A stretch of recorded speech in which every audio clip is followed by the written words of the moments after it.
Assalamualaikum warahmatullahi wabarakatuh. Waalaikumsalam warahmatullahi wabarakatuh. Bu, kepada ibu, HP-nya taruh dulu bentar ya. Bentar ya. HP-nya taruh bentar ya. Saya usahakan dulu ya. Iya, gitu. Saya ulangi sekali lagi ya.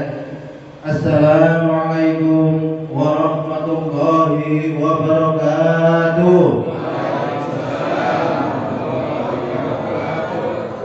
Sudah keras tapi masih kan belum ganti karena kata tadi sebenarnya harus ganti. Jadi sekali lagi ya. Assalamualaikum warahmatullahi wabarakatuh.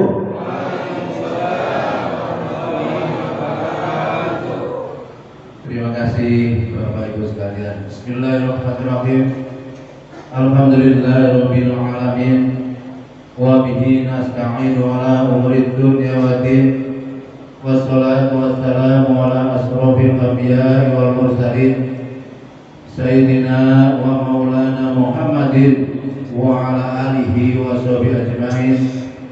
أشهد أن لا إله إلا الله وأشهد أن محمدا عبده ورسوله لا نبي بعده اللهم صل وسلم وبارك على سيدنا محمد وعلى آله وصحبه ومن والاه قال رب اشرح لي صدري ويسر لي أمري واحلل عقدة من لساني يفقهوا قولي أما بعد قال الله تعالى في كتابه الكريم لقد كان لكم في رسول الله أسوة حسنة لمن كان يرجو الله واليوم الآخر وذكر الله كثيرا صدق الله العظيم.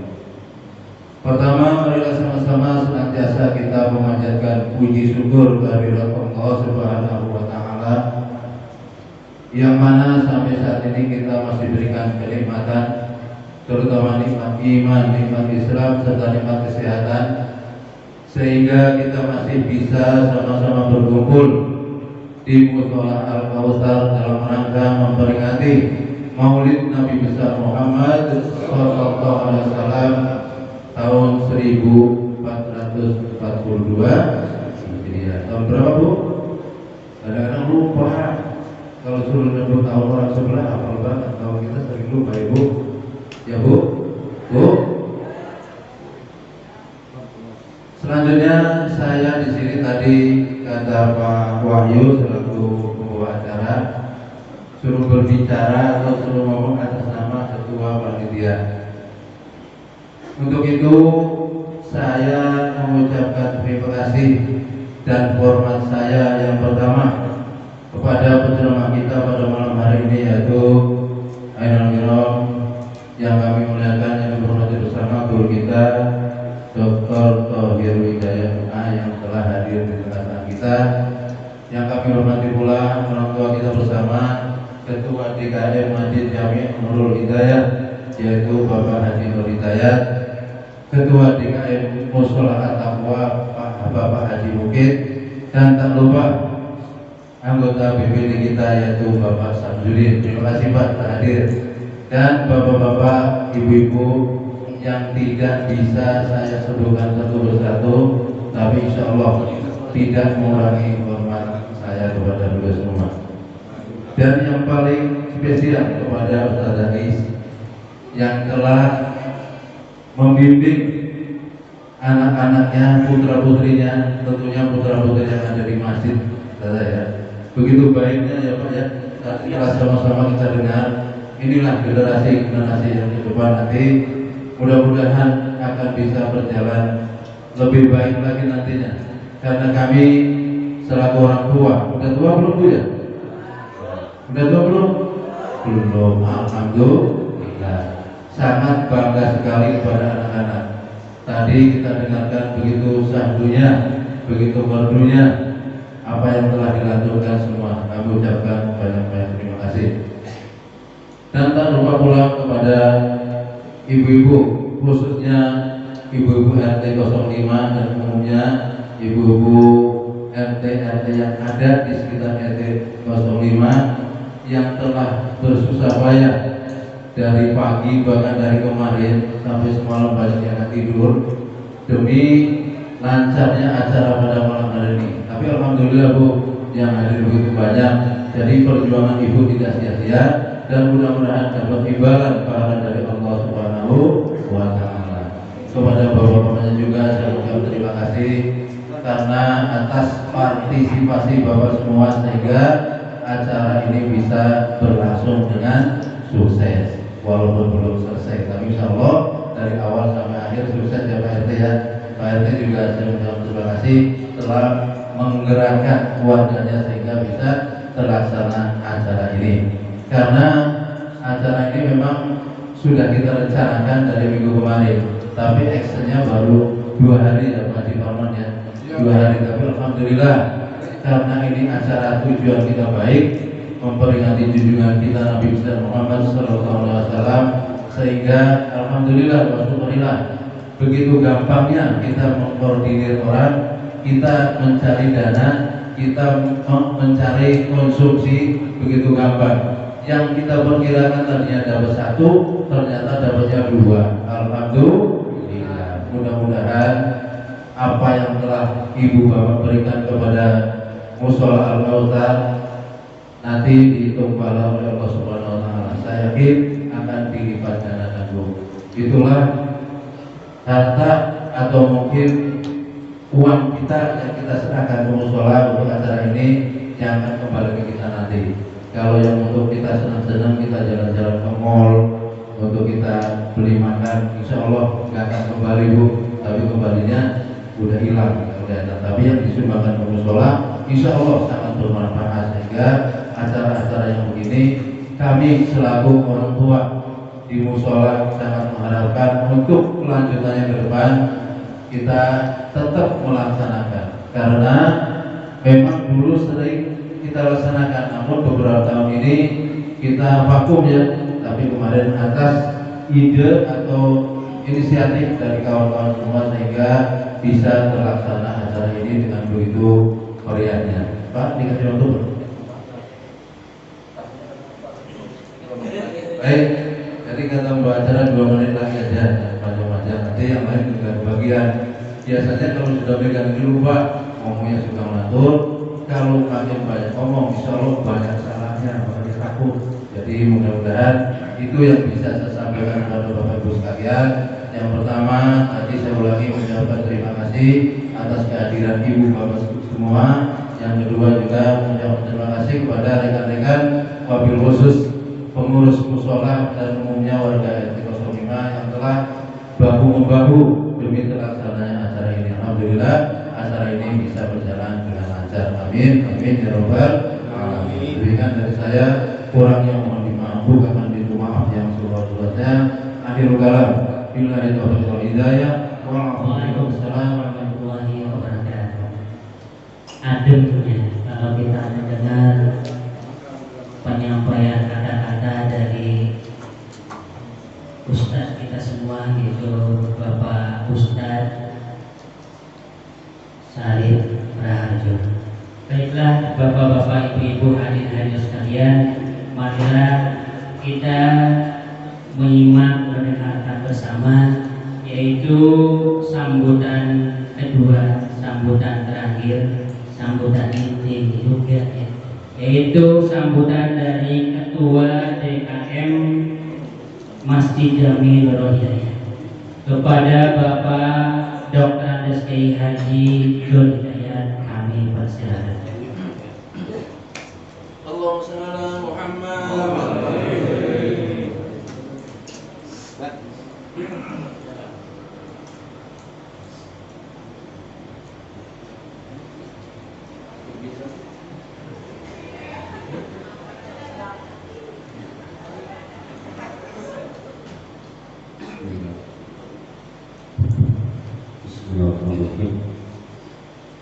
Assalamualaikum warahmatullahi wabarakatuh. Waalaikumsalam warahmatullahi wabarakatuh. Alhamdulillah, alhamdulillahilladzi arsala rasulahu bil huda wa dinil haqq liyudhhirahu 'ala ad-dini kullihi walau karihal musyrikun. Asyhadu an la ilaha illallah wahdahu la syarika lah wa asyhadu anna Muhammadan abduhu wa rasuluh la nabiyya ba'dah. Allahumma shalli wa sallim ala sayyidina Muhammadin salatan tamlahu wajhallahi nura wa taqulu lana wa lil mu'minina faraja wa faraha wa surura wa ala alihi wa sahbihi wa sallim tasliman katsira. A'udzu billahi minasy syaithanir rajim. Bismillahirrahmanirrahim. Laqad ja'akum rasulun min anfusikum azizun 'alaihi ma 'anittum harisun 'alaikum bil mu'minina raufur rahim. Fa in tawallaw faqul hasbiyallahu la ilaha لا إله إلا هو التوحيد ورب العرش العظيم صدق الله العظيم. Amma ba'du. Pertama-tama marilah kita panjatkan puji syukur kepada Allah Subhanahu wa Ta'ala, yang mana pada malam ini kita masih diberikan kenikmatan Allah Subhanahu wa Ta'ala, nikmat sehat, nikmat iman dan nikmat Islam, sehingga kita bisa menghadiri peringatan Maulid Nabi besar Muhammad sallallahu alaihi wasallam di Mushola Kausar Al-Qadimah Al-Barakah. Alhamdulillah, mudah-mudahan malam ini kita semua mendapat kabar Allah Subhanahu wa Ta'ala. Amin. Salam dan salam yang kita haturkan kepada junjungan kita Nabi besar Muhammad sallallahu alaihi wasallam beserta keluarganya, sahabatnya, sampai kepada kita yang selalu mengikuti syarat kami Allah. Yang kami hormati khususnya MC dari Tasik katanya, yang kami hormati dan kami cintai guru kita Bapak Dr. Haji Tohir Widayat, dan juga yang kami cintai pengurus CKM Mushola Al-Barakah Bapak Salih atau Bapak Topik dan jajarannya, Al-Kausar, Mushola Al-Kausar,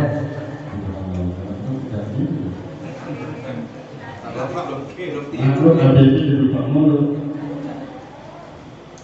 Yang dihormati dan kami cintai, kami ulangi, pengurus BKM Mushola Al-Kausar Bapak Topik dan juga Bapak Syarif Hidayat, saya Rahayu.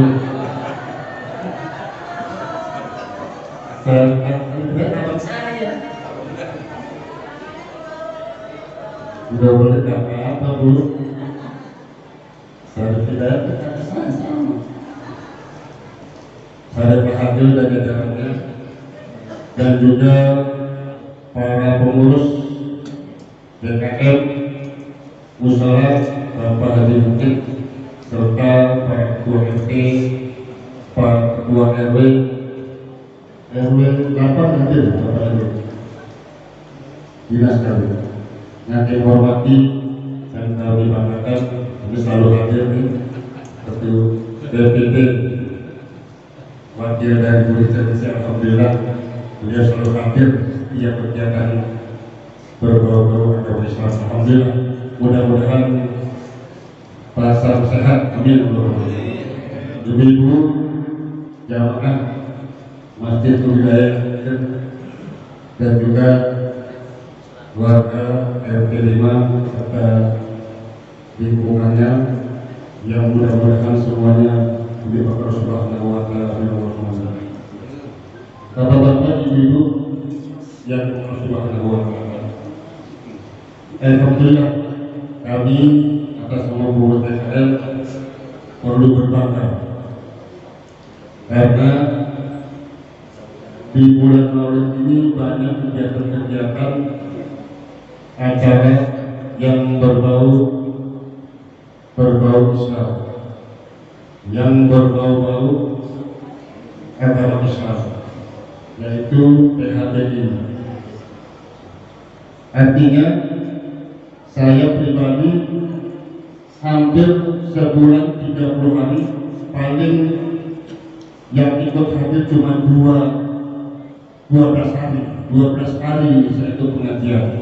Harusnya setiap kegiatan Maulid demi cinta kita kepada Rasulullah SAW kita rayakan, kita banggakan, kita nikmati bahwa Maulid Nabi Muhammad SAW harus kita laksanakan di setiap mushola masjid. Bulan Maulid sudah habis, sekarang tanggal 5 Rabiul Akhir, tanggal 5 Rabiul Akhir. Artinya kegiatan Maulid bukan hanya dilaksanakan di bulan Maulid, kapan saja bisa. Untuk itu kami akan pengurus PKM mengucapkan terima kasih kepada pengurus musyawarah kausa yang telah memberi kesempatan kepada kami atas nama DKM Budaya untuk hadir dalam rangka peringatan Maulid. Kami tidak berpanjang, hanya ada informasi dan juga undangan. Besok, malam minggu besok, kami mengundang seluruh yang hadir di sini, Bapak RW, Bapak RT, dan juga BPD. Besok malam minggu tanggal 28 November pengajian bulanan yang setiap malam Senin diadakan. Kebetulan minggu ke-50 ditarik menjadi malam minggu, yaitu pengajian taklim malam Senin menjadi malam minggu, yaitu pada Isya tanggal 28 bahasa Isya. Pertama pada Isya, habis sholat pada Isya, kemudian baca ratib, langsung tausiah yang akan disampaikan nanti oleh guru kita. Yang pertama Ustadz Jayadi dari Condet, yang kedua Ustadz Maulana Hasan dari Pondok Lama. Untuk itu atas nama pengurus DKM sekalian mengundang ibu-ibu yang hadir di sini, bapak-bapak serta para remaja untuk menghadiri acara pengajian taklim malam minggu tanggal 28 November 2020 jam 19 pada Isya. Itu sih mudah-mudahan kehadiran itu. Demikian yang saya sampaikan. Mohon maaf kalau kekurangan. Bila ada Assalamualaikum warahmatullahi wabarakatuh. Waalaikumsalam warahmatullahi wabarakatuh.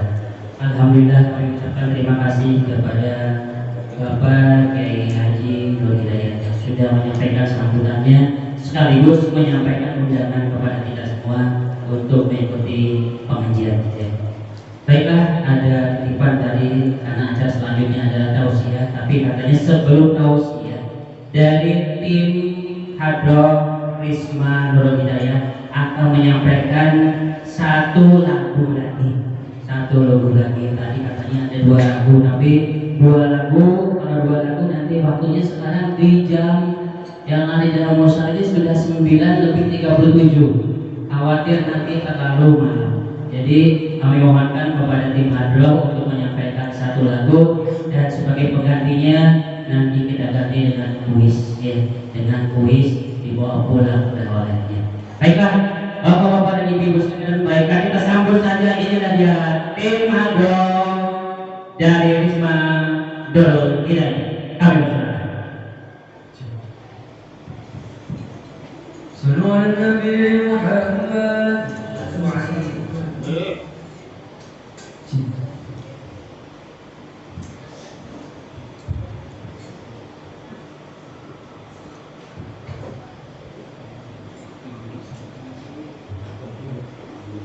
ولد المشرق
Jadi, Assalamualaikum warahmatullahi wabarakatuh.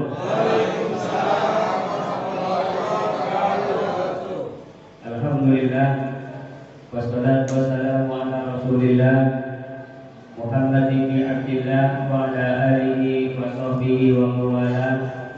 Wala haula wala quwwata illa billah. Wa ba'da tahiyyah al-mukarramun para alim wal ulama, wabil khusus Ketua DKM Masjid Jami Nurul Hidayah Bapak Kiai Haji Dr. Agus Nurul Hidayah, Ketua Panitia sekaligus tokoh masyarakat RT 5 Bapak Ustadz Syarif, dan juga pengurus DKM Musola Al-Kausar Bapak Taufik dan Pak Yuli, siapa ya? Pak Yadi atau Yuli? Pak Udiato, Pak Wasan, dan yang lainnya, Pak Haji Suparman. Yang saya muliakan Ibu Ustazah Telis dan Bu Ustazah Joko selaku Ketua Majelis Taklim Nurul Hidayah. Ibu-ibu, bapak-bapak, kayaknya udah kan suara saya.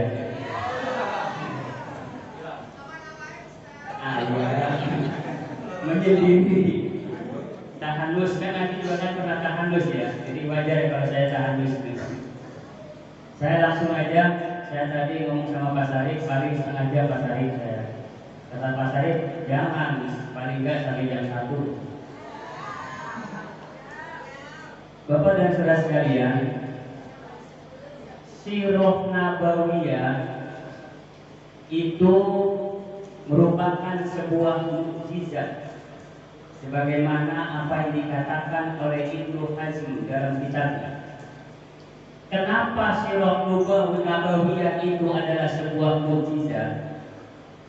Karena di dalam Al-Quran itu ada kisah-kisah, sebagaimana kita sering membaca di dalam surat Al-Fatihah, yaitu surat ayat yang ke-7. Siapa yang tahu? Jangan ini dulu, diurut dulu, masa Al-Fatihah dulu. Apa surat Al-Fatihah ayat ke-7? Siratal ladzina an'amta 'alaihim ghairil maghdubi 'alaihim waladdallin.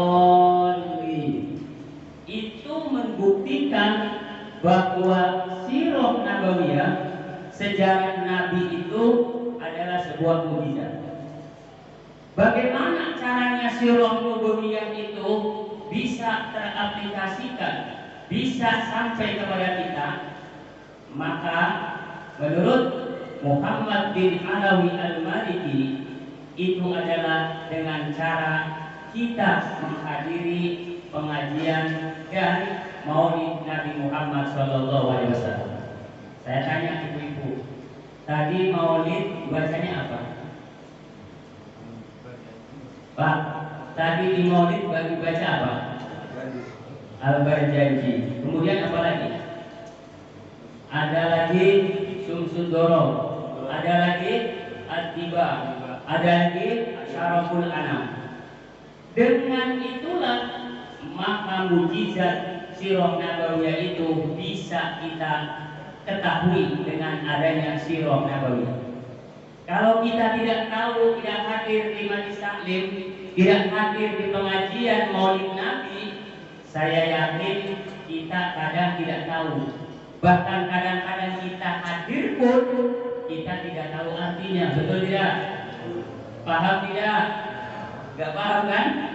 Hadir saja kagak paham, apalagi kagak hadir. Tetapi untung kita menghadiri ini minimal ketika ada orang yang membaca walamma tamma min hamdi syahron ala ashuril maqdiyah tuqiya fil madinatil munawwarah abuhu abdillah. Paham Allah gitu kan? Padahal artinya tidak tahu. Nah, kalau kita hadir dalam sebuah maulid, paling tidak kita mendengar, menyebut, memanggil nama Nabi Muhammad SAW. Betul tidak? Itulah hikmahnya adanya Sirah Nabawiyah yang harus kita pelajari dan kita ayat. Karena tanpa adanya sebuah sirah nabawiyah, maka kita tidak akan tahu kayak apa Nabi Muhammad SAW. Betul tidak? Saya tanya, ibu cinta Nabi Muhammad? Berapa kali sehari nyebutnya? Banyak. Lebih banyak menyebut Nabi Muhammad atau lebih banyak menyebut suami? Nabi Muhammad berarti gak cinta sama suami? Ya. Kalau Bu Ustazah Rohayati sih suaminya, tapi insya Allah ya, ini di hadis Fatihah ya Bu ya. Alhamdulillah. Berarti kalau kita banyak menyebut Nabi Muhammad, berarti kita cinta kepada Nabi Muhammad. Pertanyaannya, apakah cintanya kita itu sudah teraplikasikan di dalam kehidupan kita? Belum tentu. Maka di sini pentingnya kita mengadakan sebuah maulid, memperingati maulid. Karena yang namanya memperingati itu ada 3. Satu, yang namanya memperingati adalah ingat-ingat. Yang kedua, yang namanya memperingati berarti diingatkan. Betul?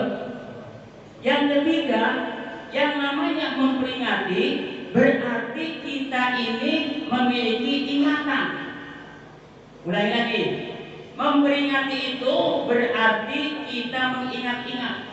Mengingat-ingat siapa? Nabi Muhammad. Bagaimana sejarahnya Nabi Muhammad SAW?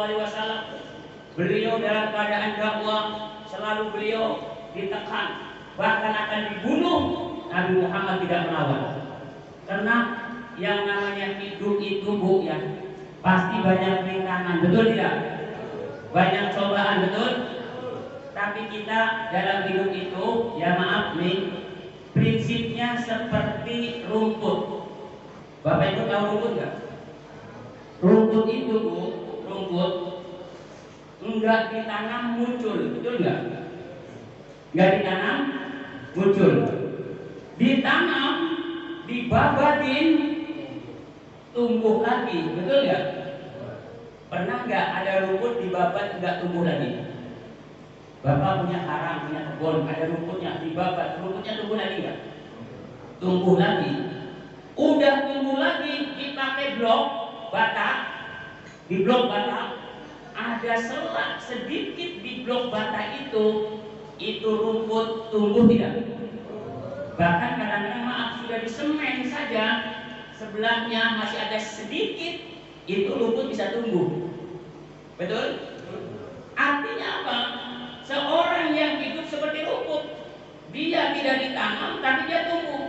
Dia dibabat, dia tumbuh. Bahkan dia sudah diblok pun, sudah ditekan pun, itu rumput tetap tumbuh. Itulah prinsip kehidupan yang dilakukan oleh Rasulullah SAW. Itu pun harus kita tiru. Memang seperti itu. Jangankan kita, para nabi, ya, para syuhada, orang-orang yang termasuk para pemimpin-pemimpin a'immatul ummah, ya al-a'imah al-arba'ah, Imam Syafi'i. Kayak apa Imam Syafi'i itu? Imam Syafi'i itu, mohon maaf Bapak Ibu, itu oleh pemerintah waktu itu dirantai kakinya, dirantai tangannya, itu suruh jalan di depan pemerintahan. Bayangkan, sampai pada akhirnya Imam Syafi'i dirantai tangannya suruh jalan. Imam Ahmad, Imam Abu Hanifah, beliau sampai diracun, beliau dipenjara, beliau dicambuk, sampai itu Imam Abu Hanifah itu suruh minum racun. Sampai pada akhirnya beliau meninggal, itu lagi dimakan racun. Itu Imam Abu Hanifah. Imam Syafi'i, Imam Ahmad, Imam Abu Hanifah, begitu pun Imam Malik. Imam Malik pun begitu, dipenjara, dicambuk. Bahkan Imam Ahmad bin Hanbal pun sama, meninggalnya itu dicambuk sampai akan dibunuh. Sampai para imam-imam lain. Bahkan ada salah seorang namanya Imam Sufyan As-Tsauri, seorang waliullah. Begitu dia mau dihukum, dia mau dibantu oleh pemerintah gara-gara dia mengkritik pemerintah. Ternyata apa? Begitu mau digantung, itu Sufyan As-Tsauri apa? Ada petir, ada geledek begitu besar. Dedek dan petir begitu besarnya langsung menghantam presiden dan menteri-menterinya pun dihantam. Akhirnya itu pada mati semua, menteri dan presidennya. Abu Yazid Al-Bustami, Imam Nawawi begitu mengkritik pemerintah karena gara-gara pemerintah makan uang rakyat, akhirnya dibuang ke Arab Saudi. Ini jangan asosiasi ahli kritik, jangan ya, jangan. Itu yang membela kebenaran. Ulah walau kana murad, itu pasti seperti itu. Nah, dengan kita memperingati Maulid ini berarti kita menghayati, memahami perjuangan Rasulullah SAW. Rasulullah SAW, bayangkan di Mekah 13 tahun, begitu tidak berhasil cuma beberapa sahabat, begitu tidak berhasilnya, ternyata Rasulullah SAW itu disuruh hijrah ke Madinah. Rasulullah SAW itu manusia pilihan. Kurang apa Rasulullah SAW? Betul? Beliau ganteng. Bahkan adanya alam dunia ini karena adanya nurnya Rasulullah SAW. Nabi Adam nikah dengan Ibu Hawa. Itu mas kawinnya itu adalah membaca sholawat. Kalau ibu dulu mas kawinnya perangkat ala sholat, perangkat ala sholat ya. Bahkan sampai itu nggak pernah dipakai-pakai. Bapak kadang-kadang pakai Al-Quran, Al-Qurannya nggak diturun-turunin. Begitu nuzulul Quran baru turunin Al-Qurannya, dan nggak pernah dipakai-pakai. Itu Rasulullah SAW kurang apa? Beliau orang hebat. Beliau sebelum lahir pun namanya sudah disebut. Bahkan dalam sebuah kitab ada namanya Yasir. Ketika itu orang Yahudi, dia mengakui ada nama Nabi Muhammad disebutkan. Bahkan dia suruh anaknya itu membaca kitab Taurat, tapi satu lembar kitab dalam kitab Taurat itu yang disembunyikan oleh Yasar. Begitu Yasarnya meninggal, ternyata dia tadi dikunci, dikunci di gembok di sebuah bok. Ternyata Yasarnya meninggal, boknya dibuka oleh anaknya. Ternyata ada satu selembaran yang disembunyikan oleh Yasar, bapaknya itu diambil oleh anaknya. Begitu diambil, ternyata nama Nabi Muhammad itu tercantum dalam kitab itu. Jadi sudah ada sejak zaman dulu, dalam Al-Quran pun ada. Nah, inilah ketakutan mereka. Tapi Nabi Muhammad ketika itu Nabi tidak pernah melawan. Kenapa Nabi tidak pernah melawan? Siapa yang bisa? Kenapa Nabi tidak pernah melawan? Bahkan Nabi sampai mau dibunuh, Nabi tidak pernah melawan. Karena pada masa itu umat Islam belum begitu banyak. Kalau melawan pasti kalah. Akhirnya Nabi Muhammad dengan sabar dan sabarnya, sampailah Nabi Muhammad hijrah ke Madinah, baru umat Islam mengalami sebuah kemajuan. Makanya adalah disebut dengan Fathul Makkah, ya, kebukaan kemenangan kota Mekah itu. Nah, Bapak dan Saudara sekalian, maka dengan adanya sirah nabawiyah ini, kita tahu bagaimana Rasulullah SAW, keteladanan Rasulullah SAW, bagaimana Rasulullah SAW ketika dilahirkan. Kita tahunya adalah dari sejarah.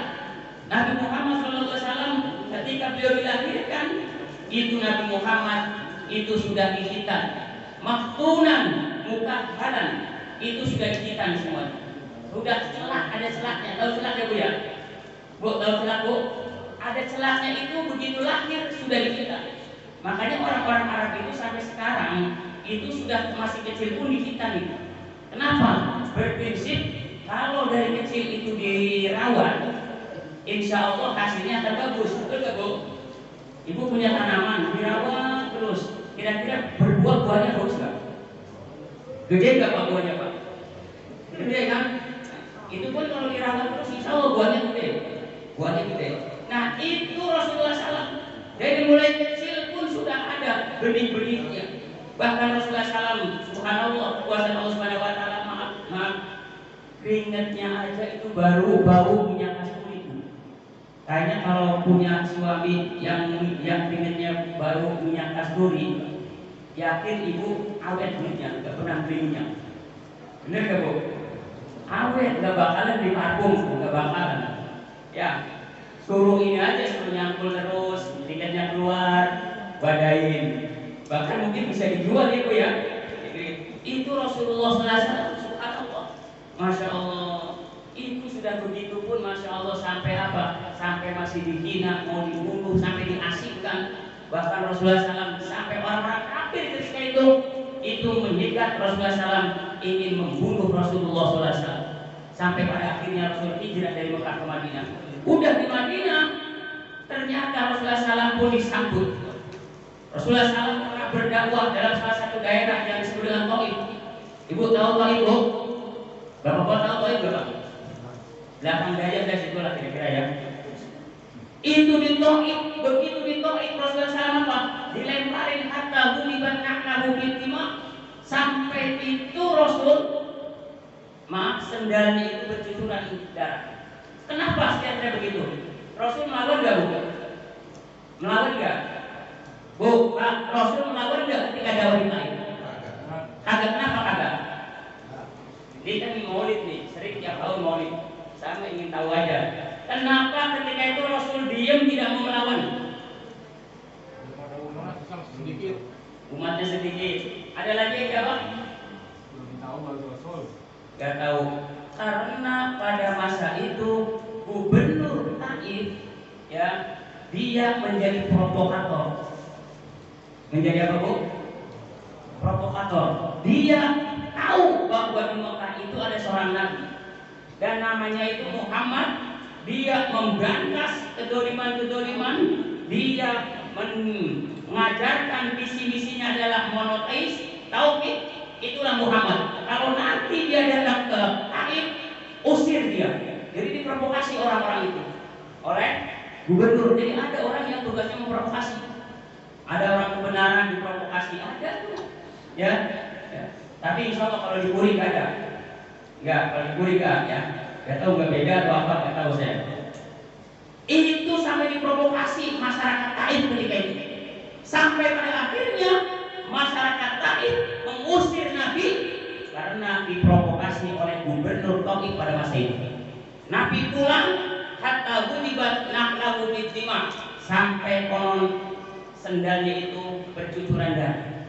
Nabi pada akhirnya dia berselengehan. Ada salah satu kisah itu selengehannya di bawah pohon anggur. Tapi ada salah satu kisah sejarah ya, itu Nabi bersenderan di pohon kurma. Nabi ditemani cuma satu orang, Zaid bin Sabit ketika itu. Bayangkan berdua dakwah selama 1 tahun di Taif. Begitu terakhir dilemparin, akhirnya Nabi bersenderan. Ketika bersenderan di Taif, apa yang terjadi? Datang malaikat Jabal menawarkan kepada Nabi Muhammad untuk menghancurkan negara Taif ketika itu.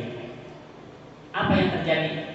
Nabi Muhammad justru malah beliau mendoakan, Allahumma hdi qaumi fa innahum la ya'lamun. Ya Allah, berikanlah petunjuk kepada kaumku karena mereka tidak tahu. Kira-kira kalau Bapak ada yang menganiaya, terus datang malaikat bantuin, kira-kira gimana, Pak? Senang, Pak. Senang. Wah, bukan senang lagi. Enggak disuruh aja, minta kan gitu ya. Nabi Muhammad enggak. Sehingga pada akhirnya orang-orang Taif yang benci kepada Nabi Muhammad, bapak-bapaknya, anak-anaknya banyak yang memeluk agama Islam. Bahkan anaknya gubernur Taif sendiri yang tadinya membenci sampai menjadi provokasi orang-orang di situ, akhirnya masuk pada agama Islam yang dibawa oleh Rasulullah SAW. Hebatnya Rasulullah SAW. Insya Allah dari Taif sampai pada akhirnya Rasulullah SAW, Masya Allah, dia dalam keadaan sedih. Makanya ketika itu istrinya pun meninggal, Siti Khadijah meninggal, pamannya yang dia cintai Abu Thalib pun meninggal. Nah, disitulah Rasulullah SAW dikabarkan untuk apa? Untuk hijrah dari Mekah ke Madinah. Maka kebaikan, kebenaran dan keistimewaan Rasulullah SAW itu beliau selalu namanya disebut dengan nama Allah Subhanahu Wa Taala. Yuk kita, ibu-ibu pernah dengar adzan kan?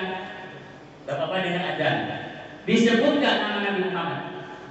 Dulu kan agak sakit. Dari ngomong terus akhirnya juga. Minum dulu ya. Oh, kosong. Lanjut ya. Siapa pemimpin di dunia yang namanya selalu disebut dengan nama Allah bersamaan? Gak ada. Enggak, misalnya ketika adzan asyhadu an la ilaha illallah asyhadu anna Muhammadan, tiap hari adzan saja berapa kali? Bu, 5 kali. Dalam satu adzan berapa kali disebut nama Nabi Muhammad? Satu masjid, kalau 2 masjid, kalau seluruh masjid ini ada jumlahnya 1.000.000 masjid, berapa kali disebut nama Nabi Muhammad? Kira-kira hebat kan orang seperti ini? Tidak sah sholatnya. Dalam syahadat asyhadu an la ilaha illallah wa asyhadu anna Muhammadar Rasulullah. Kalau tidak disebut tidak sah. Dan dalam sholawat selalu disebut berapa kali satu waktu atau satu hari kita menyebut nama Nabi Muhammad SAW.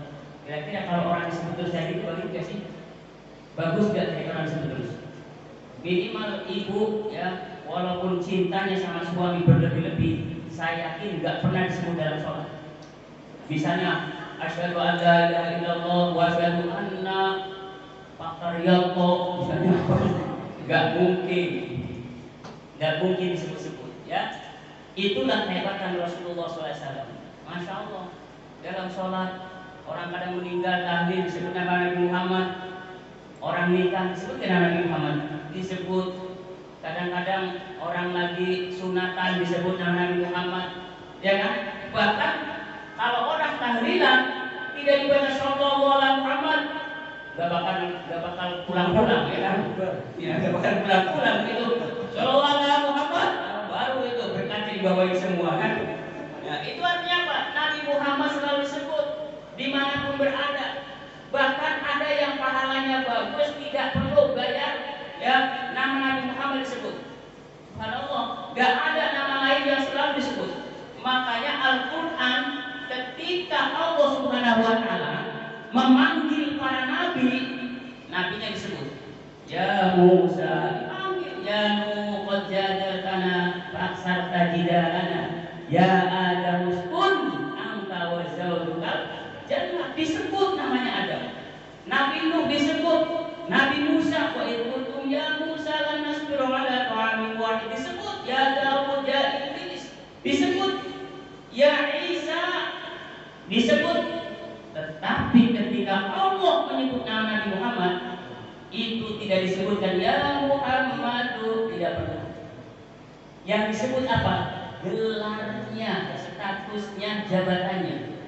Ya Nabiyyu, ya ayyuhar Rasul, ya ayyuhan Nabi. Tidak pernah sebut ya Muhammad. Saking apanya? Saking mulianya Rasulullah SAW. Allah saja menyebutkan gelarnya. Apalagi kita orang manggil saya ibuna aja dimasalahin. Giliran manggil bosnya bos. Betul. Padahal saudara-saudara, gak ada larangan untuk memanggil Sayyidina. Saya contohin. Nabi Muhammad SAW ngomong, bla bla bla bla, nyuruh, bla bla bla bla, merintah, bla bla bla bla. Itu apa namanya? Bu, saya menguji aja nih, karena sering maulid supaya paham. Saya nggak ada canda-candaan, Bu, ya, nggak ada canda-candaan. Ini biar ini aja. Kenapa? Ya, Allah Subhanahu Wa Taala, Nabi Muhammad SAW mengomong, menyuruh, merintah itu. Kenapa seperti itu? Itu adalah namanya disebut dengan hadis. Hadis itu adalah ma'udifa Ila Nabi SAW min qaulin au fi'lin au takririn au himmatin, ditambah himmah. Sesuatu yang disandarkan kepada Rasulullah SAW, baik ucapan, perbuatan atau keputusan Rasulullah, itulah disebut dengan hadis. Maka apa yang dikatakan oleh Rasul, apa yang diucapkan oleh Rasul, apa yang diperintahkan oleh Rasul, apa yang disuruh oleh Rasul, itu namanya hadis qauli namanya. Hadis apa, Bu? Hadis apa, Pak? Sedangkan Rasulullah SAW menjalankan, mempraktekkan, melakukan, menyaksikan orang-orang sahabat-sahabat, Rasul mengatakan, Rasul melakukan itu, itulah yang disebut dengan hadis fi'li. Misalnya Rasul mengatakan, "Shallu kama ra'aitumuni usolli." Ada Ada penghuni nggak sini? Ada. Ada istrinya nggak? Sallu kama ra'aitumuni. Nama muni itu hebat itu berarti. Disebut di dalam hadis itu. Muni usolli. Lihatlah kamu sholatlah kalian sebagaimana kalian melihat aku sholat. Rasul sholatnya begini, sahabat lihat. Itulah yang disebut dengan hadis fi'li. Ada lagi Rasul tidak melakukan, Rasul tidak menjalankan, Rasul tidak meninggal, Rasul tidak menyuruh, tapi itu dilakukan oleh sahabat Rasul, oleh teman-temannya Rasul, oleh orang-orang dekat dengan Rasul, yang disebut dengan hadis takriri. Apa Bu? Jadi berapa tadi? Satu, qauli. Yang kedua, fi'li. Yang ketiga, takriri. Ulangi lagi. Biar ngaji itu dapat ilmu. Ya, biar dapat ilmu. Ini ngaji, saya nggak apa-apa disebutnya polos-polosan nggak apa-apa. Jadi dapat ilmu. Saya nggak bisa kayak dulu-dulu. Ya, maaf. Jadi pertama hadis apa? Yang kedua, yang ketiga, takriri.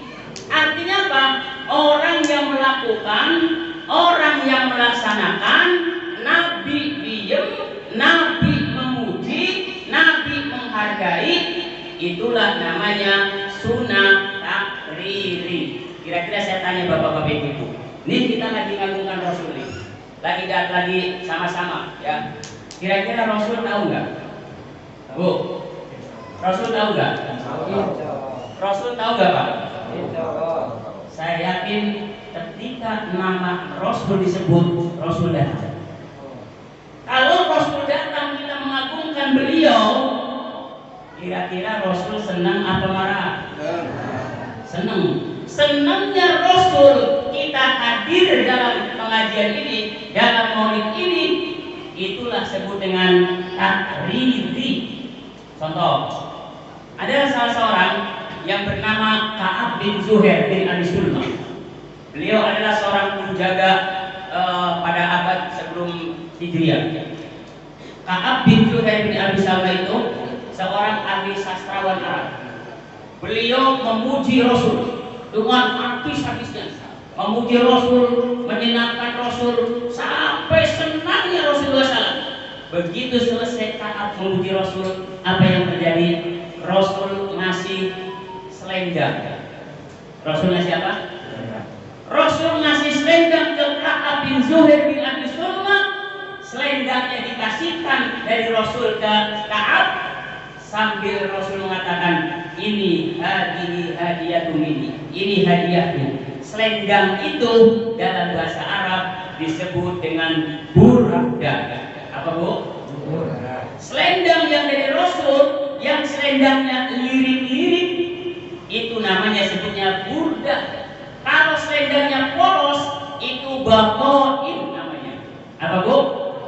Batoin. Jadi kalau ibu punya selendangnya agak lirik-lirik kayak punya Pak Sarif, itu namanya burda. Ya saya punya Pak Kiai Haji Nur itu burda namanya. Tapi kalau kayak saya nggak pakai selendang, ya yang nggak lirik-lirik polos, itu namanya batoin. Kalau ibu pergi ke Turki, tahu Turki kan? Bukan batoin, bukan. Iya, bukan batoin. Kalau saya nggak Pak, kalau selendangnya lirik-lirik itu burda. Kalau yang polos batoin. Kalau kayak saya nggak pakai batoin. Iya. Selendangnya itu yang dari Rasul ke Ka'ab bin Zuhair itu ada di Turki. Itu kalau Bapak Ibu namanya apa, umroh ke sana, itu lihat sana di Turki masih ada selendangnya. Itu sampai sekarang ada. Bayangkan itu hebatnya, nggak hancur itu selendang Rasul itu. Subhanallah. Bahkan maaf, jangankan selendangnya, orang nyimpen rambutnya Rasulullah saja, ketika perang itu nggak akan bisa hancur. Ada salah seorang, saya cerita, ada salah seorang sahabat, dia nangis terus, orangnya bertua, nangis terus. Begitu nangis, apa yang terjadi? Ditanya oleh sahabat lain, wahai naik kakek aja panggilnya lah, kenapa kok kamu nangis terus? Apa sih yang bisa menjadikan kamu kok sampai nangis? Apa kata ibunya? Wahai sahabat, saya menangis itu karena saya kehilangan peci. Kehilangan peci. Kenapa kok sampai bisa menangis seperti itu gara-gara kehilangan peci? Apakah pecinya baru? Apakah pecinya udah lama? Apa yang dia jawab? Peci saya itu sudah lama, butut, jelek, kucing dekumel, sudah sampai merah-merah kayak gitu kan? Ada kan kalau peci kayak Mas Arif itu kalau udah lama itu jadinya merah-merah. Ternyata pecinya itu hilangnya kayak punya Mas Arif, yang di sininya ada apa namanya? Maaf ya, wadah ininya. Kalau wadah duit apa di sini? Ya. Makanya Mas Arif kadang-kadang kalau naruh duit di sini, begitu ketahuan sama istrinya, Pak kok ini ada duit? Duit apa? Bilang, duit sial mah. Kenapa sial? Sudah disembunyikan di servisnya, masih ketemu juga. Ternyata itu apa? Begitu dicari oleh para sahabat, tahu-tahu itu peci mental di bawah-bawah batu-batuan. Begitu diangkat oleh sahabat, ditanya, inikah peci kamu yang sudah kucel dekumel sampai merah warnanya? Betul. Kenapa peci seperti ini sampai kau tangisin? Apakah kau nggak bisa beli lagi peci baru? Bukan itu. Karena di dalam peci saya ada rambutnya Rasulullah SAW. Dengan izin Allah, saya rambutnya Rasulullah saya taruh di situ. Setiap perang saya tidak pernah kena apapun. Itu rambutnya. Coba kalau seandainya sekarang masih ada nih, taruhlah saya kasih oleh rambutnya Rasul, saya taruh di peci, insya Allah dagangan saya habis. Insya Allah kalau saya laku kayak laku banget. Itu apanya? Peci taruhin rambut saja. Apalagi kalau kita banyak bersolawat kepada beliau. Subhanallah. Apalagi kalau kita banyak solawat kepada beliau. Mau pergi kita baca solawat, mau masak baca solawat, mau nyambel sambil mulut sallallahu ala Muhammad, sallallahu ala Muhammad, sallallahu ala Muhammad. Insya Allah nyambelnya sedep walaupun kasih. Makanya kenapa Bu, ya maaf bapak-bapak, orang-orang tua kita dulu makan itu sedep-sedep banget ya Bu ya. Iya enggak Bu? Ibu-ibu kan sudah umurnya sekian kan. Coba rasakan, coba hayati dulu waktu di kampung dengan ibu-ibu, ya dengan ibu ya, dengan anak, dengan ibunya nyambel pedahal biasa-biasa saja. Tapi masya Allah nikmatnya bukan main. Udah makannya pakai sambal, kemudian pakai ikan asin, pakai lalapan, disawat. Oh nikmatnya bukan main daripada dimarahin Pak RT pas beri makan itu. Kenapa sambil nyambel sambil baca sholawat? Nikmat keberkahannya ada dalam baca sholat itu. Masya Allah, sambil naik motor, sambil apa, baca sholawat. Nah, insya Allah itu gak ada barokah itu. Makanya perbanyaklah kita membaca sholawat kepada Rasulullah SAW. Insya Allah ketika kita banyak membaca sholawat, Allah Subhanahu Wa Taala turunkan. Masya Allah, Subhanallah. Maka itulah kita pentingnya membaca sholawat kepada Rasul. Kalau orang sudah terbiasa baca sholawat, mau tabrakan dia dibaca apa? Sallallahu alaihi wasallam Muhammad sallallahu alaihi wasallam. Benar enggak? Coba kalau orang enggak pernah baca sholawat, yang diingat maaf ya barang-barang kotor, alat-alat kotor. Begitu mau tabrakan, yang diingat apa? Dia diingat barang kotor. Betul enggak? Nah, banyaklah banyak sholawat. Insya Allah, ketika kita bersolawat, Nabi akan hadir di hadapan. Subhanallah. Kenapa? Wa hum yurzaqun. Masya Allah. Rasulullah SAW, kalau saya pribadi ya, meninggal itu hanya sebatas jasad. Pindah saja, intiqal minal dunya ilal kubur. Hanya pindah saja. Jangankan Rasul, maaf, jangankan Rasul. Orang-orang alim yang hafal Quran, orang-orang alim yang berjuang membela agama, menegakkan agama, ada yang mati meninggal sudah 25 tahun. Ternyata begitu dibongkar masih utuh jasadnya. Bahkan maaf, kainnya pun itu tidak luntur. Subhanallah. Itu orang alim, apalagi Rasulullah SAW. Subhanallah. Kenapa? Karena bumi itu, ya ada sebuah hadis, itu pahit makan jasadnya Rasul. makan jasanya para ulama, para anbiya itu pahit. Jadi nggak termakan sama sekali. Nah, sudah jasanya nggak hancur, ruhnya pun beliau adalah hidup-hidupnya. Maka ketika orang itu bersolawat kepada Rasul, maka Rasul itu hadir di depan kita. Kalau Rasul hadir, Rasul memuji kita, Rasul ridho kepada kita, kira-kira apa yang terjadi? Enak semuanya, subhanallah. Ya enak. Ya, mau kejadian diingetin, awas ada kejadian. Rasulullah SAW selalu kita, karena kitanya dekat dengan Rasulullah SAW. Susahan enak. Apalagi zaman sekarang, maaf ibu ya, lagi zaman kayak pandemi begini, baper banyak baca sholawat. Ini kan orang kurang, yang dipraktekkan, yang digunakan cuma secara dohirnya saja, pakai masker, jaga jarak, kemudian cuci tangan. Tapi yang paling penting adalah bagaimana kita mendekatkan diri kita pada Allah Subhanahu wa taala. Perbanyak baca sholawat supaya kita jangan sampai kena ODP, orang drop penghasilan. Ya. Kalau sudah ODP kan PDP, positif jadi pengangguran. Kalau sudah positif jadi pengangguran, kena OTG, orang tanpa gaji. Orang tanpa gaji, gotang ngantuk sana kemari. Ya, jualannya apa? Jualan gula, gandum. Itu sudah OTG, orang tanpa gaji. Kalau sudah OTG, kenalah apa namanya? Corona. Kondisi rontok dana. Alias kagak punya apa-apa. Kalau sudah kena corona, PSBB, pemasukan sedikit, belanja banyak. Sehingga apa yang timbul? Stres, galau. Kalau kita mendekatkan diri kita pada Allah Subhanahu wa taala, insya Allah gak ada yang galau, betul? Dapat rezeki dari Allah, Allah tutup pintu. Biasanya kita dapat 5 juta, habis dapat 5 juta ke mall. Sekarang kayak begini, mallnya ditutup. Dapat 2 juta nggak ke mall, utuh nggak duitnya? Utuh. Ya, karena cuma dilihatin aja. Ya, dilihatin aja 2 juta itu. Utuh nggak? Utuh. Makanya pakai apa? Bismillah. Subhanallah. Utuh. Ya. Itulah kita dekatkan diri kita. Maka kata Imam Al-Ghazali, ya, cara menghadapi sebuah bahaya corona termasuk dalamnya itu ada 2. Pertama dengan metode yang disebut dengan metode zahir. Metode zahir itu apa? Kita menghindar, kita pakai masker, kita jaga jarak.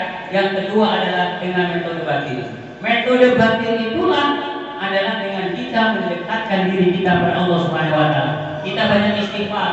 Ya insya Allah kalau kita sudah jaga secara zahirnya, batinnya kita jaga banyak istighfar, insya Allah corona tidak akan ada. Jadi jangan takut, ya, karena kita kadang-kadang jauh dengan Allah, yang timbul apa? Khawatir. Akhirnya terjadilah corona, kondisi rontok dana, gak punya apa-apa. Akhirnya PSBB udah, pemasukan sedikit belanja. Akhirnya stres. Kalau udah stres kan obatnya lebih mahal kan? Ini kebanyakan kadang-kadang orang kena corona karena dia sudah stres duluan. Begitu baru-baru OTG dibawa ke atlet, dia sudah berpikir, kalau saya ke sana gak ada yang nengok. Kalau saya ke sana makan dengan siapa? Dia kan bukan makan apa, makan dengan siapa kan? Dan lain sebagainya. Akhirnya muncul dan tambah lagi. Maka udah kita lakukan saja, dekatkan diri kita kepada Allah, jaga secara zahirnya, insya Allah itu akan bisa hilang. Terima kasih atas segala perhatian. Mohon maaf atas segala kekurangan. Mohon maaf apabila ada kata-kata yang salah, kata-kata yang menyinggung. Jujur saya tidak pernah menyinggung. Kalau ada kata-kata yang kasar, saya mohon maaf karena saya bukan makhluk halus. Ya, maka mohon maaf yang sebesar-besarnya. Usikum wa nafsi bittaqwallah. Wassalamualaikum warahmatullahi wabarakatuh.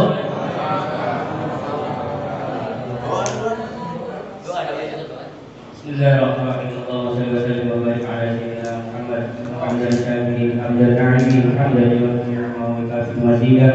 Ya rabbana alhamdulillah bagi jalal wajhika karim wa bi sultanik.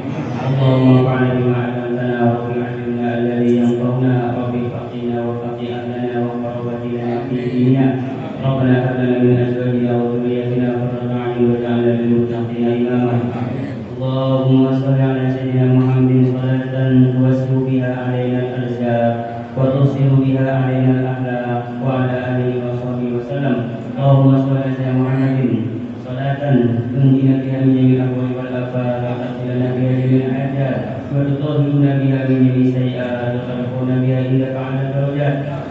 وتبلغنا بها أفضل الغايات جميع مراتب الحياة وبعد الممات إنك على كل شيء قدير ربنا آتنا في الدنيا حسنة وفي الآخرة حسنة وقنا عذاب النار سبحان ربك رب العزة عما يصفون وسلام على المرسلين والحمد لله رب العالمين. السلام عليكم ورحمة الله وبركاته.